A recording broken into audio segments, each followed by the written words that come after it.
Hi and welcome to learning Microsoft Windows Movie Maker 2. I'm David Rivers. Hi and welcome to learning Visio 2003. I'm David Rivers. Hi and welcome to Groove 2007 Essential Training. I'm David Rivers. Hi, I'm David Rivers, lynda.com author, coming up on 100 courses and counting. I'm very pleased about the and counting part because I love what I do. I work from my own office where I have a recording booth here in my home. It's a fact of life. We lose things. And that can include your work on a computer. Power can go out. And I'm happy to share my process with you, give you some advice on how to be successful if you should be thinking about doing the same thing in e-learning. Yeah, public speaking was not something that came natural to me. There was a time where I was asked to volunteer. It was a community play. And I can remember standing backstage, waiting for my cue, heart's pounding, I'm numb, tingling. It's like, I can't do this. Then it was my cue. Out I went into the lights, so that helped. I couldn't see faces. It was a dark background.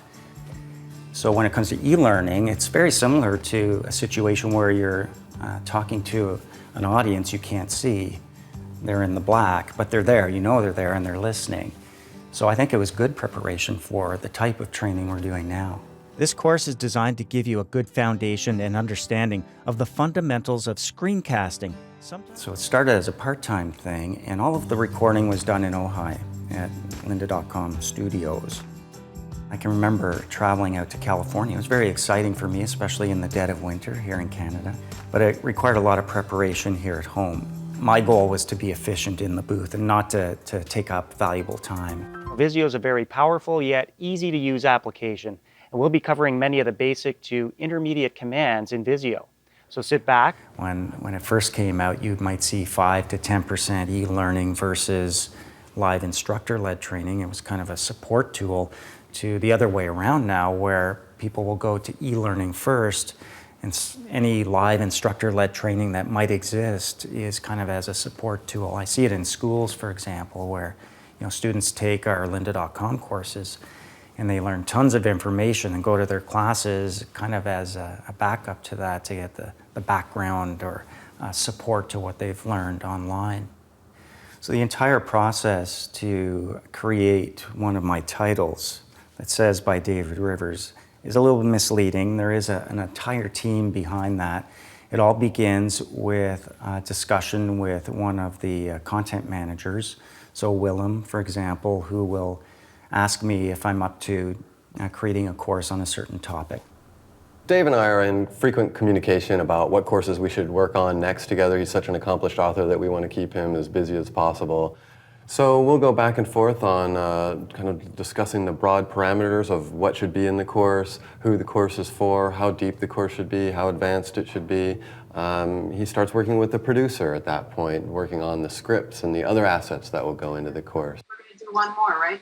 That's what I have ready to go. I'll do a little research, see what people are struggling with. And once it's recorded, then it gets turned over to post, and the post team takes it from there and gets it ready for production. The way the process works is the producer will take the course once it's recorded, hand it off to editing, and then we clean up things like pauses, rephrases, issues with mouse movement on screen. But when it's such a clean recording, there's not much work we have to do on our end. When we're done, we send everything over to the quality assurance department, and they watch the entire course, following along and looking for any technical or content issues. They'll send us feedback, we'll make any necessary changes, and then the course goes live. Hi, and welcome to PowerPoint 2013 Power Shortcuts. I'm David Rivers. This course is designed to help you use PowerPoint. Yeah, the ideal environment for me for recording is to obviously have a very quiet space. So the room that I've kind of set aside for recording, which is basically a walk-in closet, is set up with some panel drapes for acoustics. The equipment is obviously going to help create a certain level of quality in the audio and the video, but really if your content is not of a high quality, then it's irrelevant. So you really need to focus on quality content. Rehearsing that content and how you're going to deliver it is important so that you're clear, concise, and not wasting a lot of time. So what you're delivering is really more important than the equipment you're using to deliver it on. To keep my mind clear and to be able to stay focused, I need to stay active as well. So I like to do things outside the booth, like play sports, team sports like hockey and baseball. Tennis is a good one. It helps physically, but also mentally as well, to stay sharp and focused when I'm in the booth. So when developing courses, for me, the most important thing that I keep in the back of my mind is to create a logical flow to what's happening.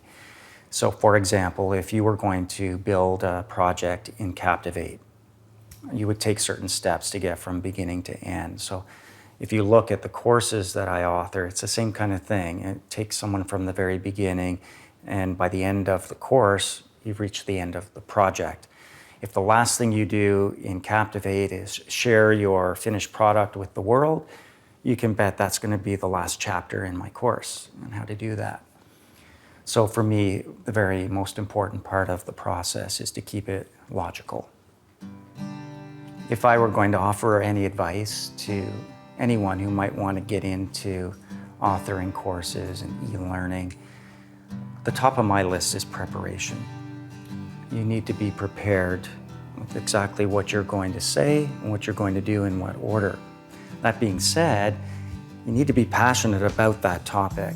And if you have a passion for it and a passion for sharing it with others, that's going to shine through. If you're not an expert, even though you've maybe scripted out some things, people will see through that. And if you're not passionate about it, well, that can be very distracting as well. People are going to see a dispassionate product in front of them and maybe be distracted from learning what they should be learning and analyzing, what they're seeing and hearing instead. So tops for me is preparation and passion for what you're going to deliver. I'll show time-saving techniques with some of the best shortcuts in each program and best practices for completing common tasks, all with the goal of helping you to work more efficiently with the Office suite. Strive to be understood as opposed to trying to sound super intelligent. And really, the end game is to pass on knowledge to somebody who's watching in a clear, concise manner. It's not going to waste their time and leave them confused and looking things up. What did he just say and what did he mean by that?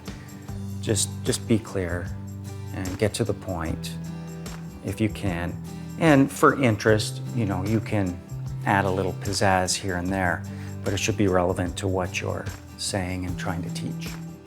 Hi, welcome back. So you made it to the end. Congratulations. You should now feel comfortable with the many features of Windows Movie Maker 2. I'm David Rivers saying thank you, and I hope to see you again soon. So hope to see you again. Thanks and so long. I'm David Rivers saying bye for now. Hope to see you next time.